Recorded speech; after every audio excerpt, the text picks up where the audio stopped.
जय श्री राधाकृष्ण बंधुगण। आज आम एक अत्यंत गुरुत्वपूर्ण कथा शुणाइबाकू जाउछु। एही कहानी माध्यम आपण जानिपारिबे जे संसारर सबुठु बड़ दान केउटा एवं किपरि खराब लोकों को चिन्हट करिपारिबे। अधूरा ज्ञान विपदर कारण होइथाए, तेणु एहाको शेष जाए ध्यान दे शुणंतु।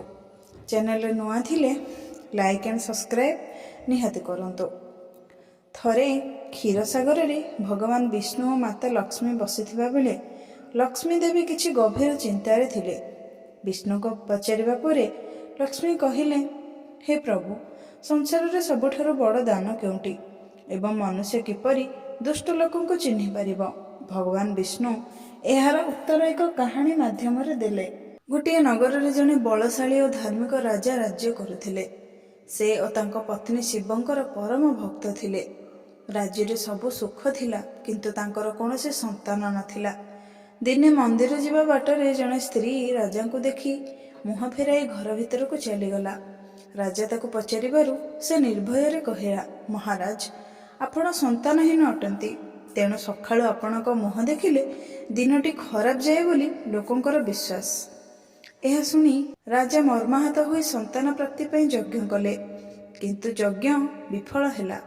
निराश राजा जने महात्मा शरणापन्न हेले। महात्मा ध्यान करी कहिले, राजन, पूर्व जन्मर पाप जोगु तुम भाग्यर संतान जोगु नाही। किंतु राजा को काकुति मिनती शुणी महात्मा एक पात्र रे खीरी प्रसाद देई कहिले, एहा द्वारा पुत्र प्राप्ति हेब, किंतु मन रख, सेही पुत्रर आयु मात्र 20 वर्ष हेब। राजा एथिरे राजी होई संतान प्राप्ति कले एवं पुत्रर नाम रखिले शौर्यवीर।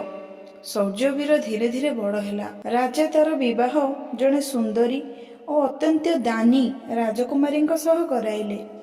सेही राजकुमारी एक नियम थिला जे से भोकिला को अन्न न देई निजे भोजन करुनथिले।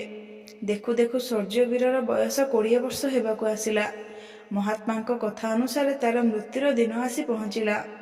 यमराज निजर दूत मान को आदेश देले जे एक षंढ माध्यम शौर्यवीर प्राण हरण करिबा पई। सेही दिन राजा और राणी शोकरे म्रियमाण होई मंदिर रे पड़ी रहिले। सेपटे जने गरीब ब्राह्मण 3 दिनर भोकिला थिबा निज प्रसूति कन्या पई भिक्षा मागिबाकू राजा प्रसाद को आसिले। शौर्यवीर पत्नी सेही समय रे निज पतिंक पई प्रस्तुत भोजन को सेही भोकिला ब्राह्मण को दान करिदेले। ब्राह्मण जनक सेही भोजन नेई निज झियो को खुआइले। सेही अभावी कन्या खाइबा परे मन प्राण रे आशीर्वाद देला, जिए एही अन्न देइछि तार सुहाग अमर हेउ एवं तार पति दीर्घायु हुअन्तु। जेतेबेले शौर्यवीर बगीचार चलुथिला, यमदूतଙ୍କ द्वारा प्रेरित षंढ ताको मारिबाकू आसिला, किंतु सेही कन्यार आशीर्वाद बलरे शिवଙ୍କ द्वारा प्रेरित 2 जण देवदूत सेठारे प्रकट होई षंढटी को बेहोश करिदेले। यमदूत और देवदूतों मध्य जुक्तितर्क हला। यमराज निजे सेठाको आसिले। देवदूत माने बुझाइले जे साप परी आशीर्वादर मध्य महिमा अछि। एही व्यक्तिंक पत्नीक अन्नदान जोगु तांको दीर्घायु हेबार आशीर्वाद मिलुछि। शेषरे यमराज विधिर विधान रे परिवर्तन करी शौर्यवीरଙ୍କ आयु को 100 वर्ष करदेले।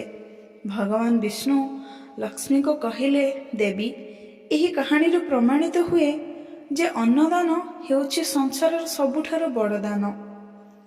अन्न देवा अश्वमेध यज्ञर फल सह समान।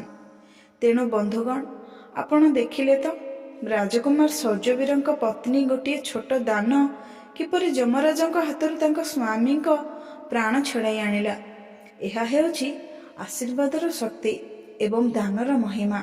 शास्त्र कहे, दानेन धर्मो भवति, अर्थात दान द्वारा ही धर्मर रक्षा हुए। आशा करुछि आजिर एही कहानी आपणक हृदय को निहाती छुईथिबो। जदि आपण भी भगवान विष्णु को कृपा पाइबाकू चाहुचंती, तेबे आज ही काहाको अन्नदान करंतु किंबा कोनोसी भोकिला को सहाय्य करंतु। भिडियोटी भल लागिथिले लाइक करंतु, निज प्रियजनक सह शेयर करंतु एवं कमेंट बॉक्स रे जय श्री राधे कृष्ण लिखिबाकू जमार भूलंतु नहीं। एमिति आहुरी पुराण कथा जानिबा पई आम चैनल को सब्सक्राइब करंतु। पुणी देखा हेबो आउ एक नुआ अध्याय रे। ସେ ପର୍ଯ୍ୟନ୍ତ ନିଜର ଧ୍ୟାନ ରଖନ୍ତୁ ଏବଂ ଖୁସିରେ ରୁହନ୍ତୁ। ରହୁଛି। ଜୟ ଜଗନ୍ନାଥ, ଜୟ ଶ୍ରୀକୃଷ୍ଣ।